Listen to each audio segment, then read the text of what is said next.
Here's how you can trim a voice recording on the iPhone. Let me show you step by step on how you can do this.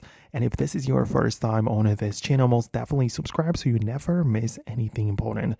So of course you open up the Voice Memos app, which you most likely use to capture the voice recording, and in there you can make it go like this, so you can play it. And if you click on the blue wavelengths icon, the sound icon right here, it's going to open it up in the full screen, which is nice because we can see it in a much better way. But then we can tap on the three dots button in the top left, which gives us the ability to trim the like the audio, the voice recording. So this just means that you can grab it from each side, right? Like you can click on the edge and drag it toward the middle, and that is the part that you select, so the selected part is in the yellow color, so that's how you know that that's the area that you are working with.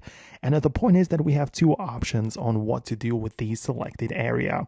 You can either decide that this is the part that you keep by choosing the trim option, meaning that everything else outside of the yellow area will be discarded.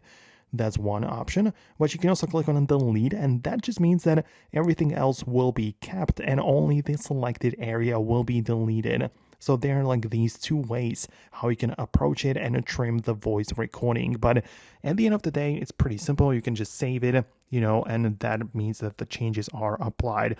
So I really hope that I can help you out with it. It was just a quick explanation and guide. And if you like this type of videos, subscribe for more, and I'll talk to you in the upcoming videos as well. So thanks a lot, and I'll see you later.